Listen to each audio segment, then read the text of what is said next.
From 12 News, this is Newsmakers.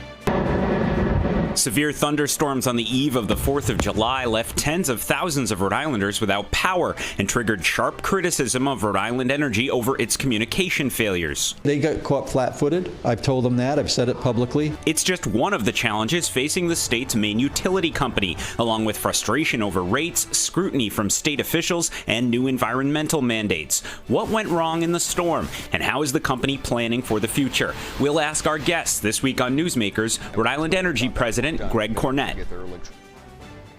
Welcome to Newsmakers. I'm Ted Nisi. Tim White is off this week, and I want to welcome our guest, Rhode Island Energy President Greg Cornett, who's had a busy week, to say the least. Greg, thanks for joining me. Thanks for being here, or thanks for having me here. Yeah. See the kind of week he's had. Yeah, right. Yeah. So first, I'm going to start, Greg, with a complete full disclosure. I lost power in the storm. Right. So I was one of the customers of yours who was very frustrated, not so much by power going out. The power goes out. Sure. It was a storm. It was the IT stuff. Yep. As you know, the outage map wouldn't work. And then we were getting the text message, text us to find out when it's coming on, and the text message didn't work. You know all of this. What went wrong? Yeah, short answer is our system didn't perform the way it was supposed to perform. What we've learned in the days since then, as we've been diving into it with our vendor and our own IT staff, is that there were essentially all of the calls that were coming in fast and furious right as we started seeing an outage were being improperly routed to multiple databases within our system, creating multiple duplicate orders, causing the outage map to have a hard time to keep up and to provide accurate information. That's the long and short of the answer. So it was like overtaxed by the way the information was coming in? It wasn't overtaxed by the way the information was coming in. That's right. Yes, yeah. It's designed to handle hundreds of thousands. Absolutely. But it was seeing multiple duplicates for the same address. And that created an issue. Tell me about that night, because for you as the president of the utility company, because I have to imagine, power is going to go out sometimes and you have to manage that, but you're not expecting to have a disaster's too strong, but a real malfunction with your outage map, which is what everyone's looking to, the TV stations are looking to. When did you realize, we have a problem I wasn't expecting here? Yeah, pretty immediately. The way it works, we are sort of a utility company, but we also are sort of weather forecasters a little bit as well. We're paying really close attention to the weather and preparing accordingly. So I had been in close contact with our team through the afternoon and into the early evening as we saw these thunderstorms developing, and we watch what's happening as they roll in from Connecticut and up into or wherever they're coming from. But in this instance, it was Connecticut and New York. So right as they started coming through, I was getting information on the number of outages that we were seeing, and within a couple of minutes, I knew, because the team told me, look, we're having issues with the outage map. And so another issue I saw, might be related, was that the emails about restoration time, which I guess are also the text and the whole system. The first two I got were much too optimistic. The third one was way too pessimistic. Now, I guess I don't really mind the pessimistic one. I'm glad the power came on sooner. I wouldn't want you to just want to meet that. Was that the same issue flowing in yet another way? Yes. Okay, so if you fix all these things once with the IT system, you think all of that will work better next time? Yes, absolutely. And we've been laser focused on that. Dual paths this week. Once we got, we were working on it in real time, but once we got the power restored, we have been just really focused this week on those IT issues. What about accountability for that IT vendor? People are paying a lot of money on their utility bills, and if they understand the power is going to go out, but they expect at least the outage map and things like that will work. Is there going to be any kind of refund or rebate or anything like that? Well, we're certainly looking at that option contractually as well to determine whether there is any option for us to seek some recovery for those storm costs. So it wouldn't be a rebate per se. It would decrease the amount of spend that we had on our storm restoration, which would ultimately benefit customers. Flow through to the rates. Yeah.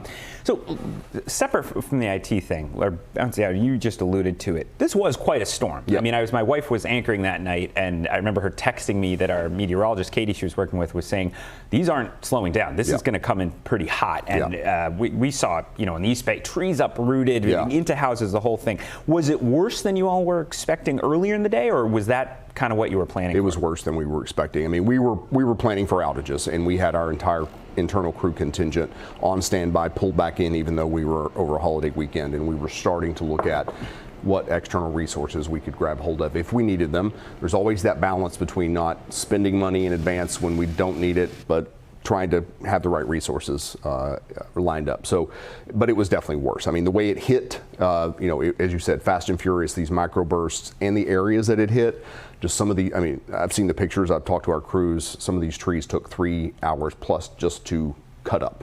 So they were massive. Yeah, big trees went down. Big trees. So it was definitely worse than it was forecasted, and in terms of the impact on the system, worse than we had expected it would be. And you alluded to the holiday. How much did that play into it? You're on the eve of a day. I assume people have off, or you prefer not to staff as high if you can avoid it because the cost of labor is higher on a holiday? No, I mean, certainly the back office folks a lot of them were planning to be off. Myself included, but I had family in town. But this is what we do. We're a 24/7, 365 operation. Certainly, the men and women that are out in the field that are doing the work on our system. It doesn't stop. The weather, affects us, but holidays don't stop us. Nighttime doesn't stop us. So we're ready and staffed and prepared. It didn't impact the restoration effort per se, but what it did impact was just the need to pull people back in when they were planning to otherwise be off. One thing, we talked about the outage map, that specific issue. One thing I heard from viewers was people who feel, they still think of you as new. PPL is the parent company of Rhode Island Energy. You took over from National Grid in a sale in 2022, I think. Correct. That closed. People think there have been multiple IT issues. The billing system, the big switchover that we talked about ad nauseum, and you all did put out a lot of warnings to people to be ready for that. Right. Have there been more technology problems so far for Rhode Island Energy? I should tell people you only took over a bit over a year ago, so you haven't been in charge the whole time. I haven't been in charge the entire. I mean, the truthful answer is yes. We have seen a number of IT challenges, but if I can back up for just a second, and I'm here to accept. We're going to accept responsibility where it's due. But until August of last year, we weren't in charge of our IT infrastructure. Most customers don't understand that. Yeah, explain that. We were actually still using the National Grid infrastructure. So think about it this way. We bought the company back in 2022, as you said. But it was very integrated with their other utilities in Massachusetts and in New York. Because people should understand, National Grid is a big British company with multiple systems across. Right. It wasn't just Rhode Island's utility when it was Grid. That's right. That's right. So the Rhode Island system was 100% integrated with the rest of their system in the Northeast. So we couldn't just separate that IT section. We had to build an entirely new infrastructure, billing, customer service, all of the IT infrastructure, all of our management systems that our teams use out in the field, all of that, we spent the first 2 years plus building, and we cut that over the course of last year, culminating in the August cutover. So you'd only been in place 3 months when that all went online? Roughly so, yes. So we saw some IT challenges over the last couple of years before we cut over to our own system. Those were on the National Grid system. So again, I'm just stating the facts. We've, since our cutover, as is always the case, we've had some challenges. I mean, we get a new iPhone, you get a new computer. It doesn't always work as well as it should. That doesn't excuse it, and we've been really focused on making sure that we can address those issues in real time as they come. This has been obviously the most significant issue for us, this outage map and the related texting and communications, because we did a fantastic job, I believe, in the restoration itself, and I can talk about that more. But clearly, where we fell down was on the IT side. Customers expect, and they deserve, to be able to know what the outage restoration time looks like, what the scope of the outage is, and they deserve to be able to get that information digitally. Or just to know, again, as someone who lost power, just to know you don't know yet. Correct. So we can also decide, all right, the food, the food might be going. You gotta make choices. Maybe we should go stay somewhere else tonight, send my daughter away, Absolutely. whatever. I did find myself wondering when I watched those IT things, I said, this is just a thunderstorm, big thunderstorm, but just a thunderstorm. We could have a hurricane or something this summer. I mean, well, I guess, is there a silver lining here that you tested this and learned about some problems in a 60,000 outage thing versus, I covered Irene, where I think we lost, 2/3 of your customer base were out in Irene. You certainly could look at it as a silver lining. I hesitate to use that phrase just because I don't want to justify. Not a good soundbite for you. I don't want to justify the failure. But I guess you know what I mean. Like, yes, is it? I would rather maybe find a different out. way to put it is, are we going to be better off if there's a bigger storm coming because you all just learned some tough lessons? Yes, no question. All right, well, we're going to take a break because we have plenty more to talk about here, both more storm recovery stuff and bigger energy, no sexier teas than energy utility regulation conversation. So stick with us. We'll keep talking here on Newsmakers with Rhode Island Energy's president. Welcome back to Newsmakers. I'm Ted Nesi. Our guest this week is Rhode Island Energy President Greg Cornett. Greg, I want to finish up our conversation about the storm. You alluded to it. Restoration, separate from the IT stuff, is one thing. I think people understand take some time with get the power on, which is a huge job for your crews. One thing I saw a couple people I know post about on social is there's always questions about, are the trees being pared back enough? A little bit of an arcane, well, probably not arcane to you, but that question of how much, and I don't even know what rates you all have with every tree if it goes into the lines, is enough being done? Because there are people who say, well, I had a tree out there that I felt like was going into the power lines, and now we have a problem. How are you guys managing that? And do you need to be more aggressive? Vegetation management is sort of the bread and butter of what utility companies do from an electric perspective, and it's always a challenge because folks love their trees and they don't like them when they're trimmed in a way that's not aesthetically pleasing. So we have rights when they encroach into our easement. What we are really proud of is that we worked last year, not in this most recent session, Ted, but in the legislative session last year with legislators from across the aisle, and we're able to get statewide legislation on vegetation management practices so that we now are working towards one standard statewide that makes it much more efficient for us to be able to deal with vegetation management. Trees are the #1 cause of outages for any utility, and that's no exception here for us in Rhode Island. So what made this storm unique, though, is it wasn't branches and limbs falling, which is what we see with smaller storms, and that's where the vegetation management really comes into play. These were trees that were situated outside the right of way, but they fell, and some of these are 40, 50, 60, 70 feet. They were taking out 5, 6 spans of line, just one tree. So vegetation management is critically important. It's not so much a player with this particular storm. So you've been everywhere, I would say, this past week, and I do give you credit for doing so many interviews in a challenging week for the company. And for many Rhode Islanders, you might be a new face. So just very briefly, what's your background? You took over, as I said, a little over a year ago. Yeah, I took over a little over a year ago. I've been in this industry for over 25 years. I was a lawyer in my past life, so I say I'm a recovering lawyer now. This job has been fantastic. It's incredibly challenging, but it's really important stuff that we do. So I've been with the PPL family for a number of years, and PPL is the parent company that owns us. So I worked for out of Pennsylvania, but they also own the two largest utilities in Kentucky. So I was serving in a legal role down there, but had functionality across their organization, including some in Rhode Island even before I moved up here. Oh, for PPL, you were doing that, and now here you are. So. Biggest thing we hear about, even more than the power going out, bills. People's utility bills. A lot of attention on that at the State House this past session. Bills about limiting annual profit margins, those things that can get a little bit arcane. But I saw in one of the Rhode Island Current's Nancy Lavin has done some good reporting on all the utility conversations up there. She pointed out something in an article I didn't realize, which is that under the deal for you to take over National Grid, you had a 3-year freeze on distribution charges. And as we always talk about, that's the side of the bill where you do earn your profit, because you just feed through the cost of the power itself on the other part of the bill. I think if Nancy's right, later this year you'll be eligible to seek an increase in that. We will be. Will it be a big increase? We're still working through looking at that. We're trying to keep that as low as we absolutely can. We are not earning on all of our investments, so we've got to go back in and reset all of that. We're still very much in prep mode on that, trying to decide exactly when we go in and ask for the review and what it's going to look like. And that will be, Ted, as you probably know, it's like a 9 to 12 month process, so that's going to roll into next year. Any change in rates, that portion of the rates wouldn't be in effect until probably August through October, depending on when we go back in. It'll be next year, even more than a year from now. Well, to that point, so the PUC in the end decides if your rates you're asking for, if they're valid, if they agree with them, et cetera. And there was a clear difference of opinion on the capital spending plan. This is an important part of how rates are set. What are you all going to spend money on to fix the system to pair it? And I saw some critical comments from one of the commissioners who thought there was too much in the spending plan based on where rates are. But I also could imagine the other side of the coin, where if you all feel that those are capital spend, you're going to get the blame if you don't do repairs you think are necessary. Absolutely. And the PUC said you should spend on it. Are you worried about about the projects that the PUC didn't let you do as quickly as you wanted? Yes, I mean, is the truthful answer. I fully understand where the PUC is coming from in trying to balance this affordability.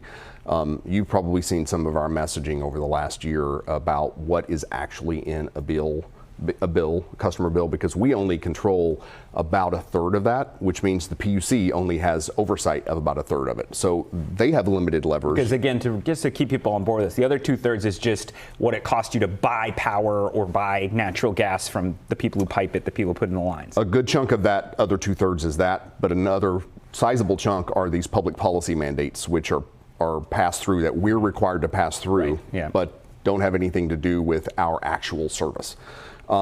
And so, I understand where the PUC is coming from, but, I'm at the end of the day, you're right. It's my responsibility. It's Rhode Island Energy's responsibility. We take reliability. There are two things that we focus on the most every single day. It's safety and it's reliability, because that's what customers want from us. I don't want anybody getting hurt on our system, internally or externally. And I want to be able to have our customers rely on our power 24/7, 365, as much as we can possibly make it happen.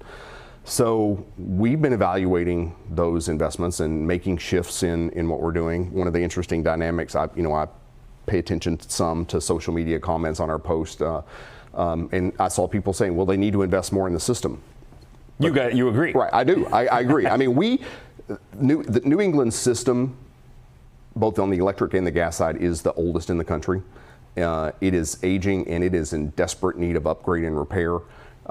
The Rhode Island system is no exception to that, and we've been working really hard over the last 2.5, almost now, well over 3 years now, to upgrade the system. We've made tremendous strides in that, and frankly, we're going to continue. We're going to do what we need to do, and then we'll address it with the PUC. We're getting up on a break, so I don't want to push it to it, but briefly, it sounds like there's the tension here is that people feel like their bills are quite high. They are quite high. They are. But in part, they're really high because of the cost of getting the Yep. raw material for the power, plus all the taxes and mandates and things Right. like that, which then squeezes the capital investment side Even of the bill. more. Yeah. And so you're kind of eating from that side to deal with that side. Yep. Yes, absolutely. And those mandates this summer, and they vary between winter and summer. This summer, it's 25% of your bill. So if your bill's $100, 25% of that is public policy mandates. And I'm not suggesting there aren't benefits to that, but I believe we need to shift the way we're focusing on meeting the goals for the Act on Climate. That needs to be off of our utility bills, and we need to find a way as a state to address those issues without continuing to burden our ratepayers with And when we those say costs. mandates, is it all the mix of green/renewable type energy mandates that have been put into the bills? It's that, and there are also taxes on there, the gross earnings tax, which I know the governor is from time to time suspended, and give him credit for that. And then there is an energy efficiency charge. So it's energy efficiency, but the bulk of it is on the renewable energy standard, net metering, things to support, and they're valid goals, they're benefits to those projects, but we need to rebalance and reassess how some of those charges are allocated. All right, we're overdue for a break. When we come back, we're going to talk more with Rhode Island Energy President Greg Cornett, including when they're going to bury the power lines at India Point. Stay with us on Newsmakers. Welcome back to Newsmakers. I'm Ted Nisi. This week, our guest, Rhode Island Energy President Greg Cornett. Greg, I mentioned, I've seen it discussed for years, but They actually passed a law this year to bury the power lines at India Point between Providence and East Providence. They took some finagling to get a deal to do that. What's the timeline? So now that the bill's passed, we're getting into the deep engineering phase, and probably will be, I would think, next year at this point, given we get into the winter season, we can't really do the construction. So I would expect that folks would start seeing progress on that next year, as soon as we get all of the final engineering. How big a project is that? It's pretty substantial. It's not going to be like 6 months project, but it's undergrounding is difficult, and there's also some overhead work that will be done as well. Other topic I want to get to with the little time we have left is wind energy. That industry is facing a lot of different headwinds, no pun intended. One of the big pending projects, South Coast Wind, they've repeatedly had to extend negotiations with you all because they need a contract from you to buy the power to keep moving. The latest deadline is November 1st, and you all have signaled this might be the end of negotiations. How is that going right now, and what's your, I don't know if optimism is the word, but how likely do you think a deal is that you get a deal with them? I mean, the reality is we're just sort of waiting on them at this point, and they're waiting to see exactly how everything shakes out with the the bill that was passed this past weekend, and the president has made some additional executive orders this week on offshore wind and the tax credits, and they're negotiating heavily with Massachusetts as well. This was a multi-state process with Connecticut, Massachusetts, and Rhode Island. Connecticut has already pulled out and said we're not going to participate. Why did you say November 1st is a bit, it sounds a little more do or die than previous deadlines for you on this? Just because at some point we have to make a decision and move on. Pricing can't continue to be held. They won't hold pricing past a certain point, and understandably, because things change. And for us, if it's not going to happen, then we have to look at other means of securing the energy, because we have state commitments to meet for the renewable energy requirements. Right, because the Act on Climate, I believe it's in the Act on Climate, that says you have to keep adding each year, get the grid more renewable, more clean power, and so if you can't get that wind, you need something else. We need something else, yes. So we've talked so much about electricity, but gas is a huge part. And if we were at winter, we'd be talking about gas more than electricity, maybe. All the way back to when I was an energy reporter at Providence Business News, we were talking about the age in the New England system, which you just mentioned, and the supply costs, and how expensive it is to get gas up into New England. But there's also seemingly no public desire to allow more pipeline construction. I mean, how concerned are you about that as time keeps going on and the pipelines that we have just keep getting older? Very. Is the short answer. But I would also say we aggressively manage. We have a really robust leak management program, and we're aggressively replacing the most risky of our pipe. I mean, we have pipe in the ground that's been there for over 100 years in some instances. It's the same thing across New England. So this gets back to the capital spend you were talking about on the gas side. We've been working closely with the Division of Public Utilities and Carriers and the DPUC itself on that spend, and we're aggressively managing it. But the overall supply constraint issue is a broader national debate, and you've probably seen a lot of the debate around, are we going to get another pipeline into the region, because that would absolutely help depress prices. The reality is there is actually a public demand for it and a public desire for it. It just, that voice gets drowned out oftentimes by others. I know what you mean, because there's a public desire for their bills to go down and to have it be cheaper, and yet it seems like every time a project comes up, it gets swamped by opposition from the people along the route the pipeline would go. Any kind of public utility infrastructure project is challenging, whether it's an overhead transmission line that's going many miles or a pipeline. You're exactly right. Those issues are very, very challenging. But what I've seen in my own conversations with customers, the Boston Globe did a survey recently. I saw another survey from an interest group here in Rhode Island recently, and a significant majority of folks in New England want to continue to have access to natural gas, and they want to have that balance with our climate goals. And so, it's an interesting debate. All right, Greg Cornett, president of Rhode Island Energy, thank you for joining me, as I said, on a busy week for you. That's all the time we have this week. Thank you for joining me. Tim White will be back next week. And remember, you can always catch us on our podcast on WPRI.com or on 12 Plus. See you next week.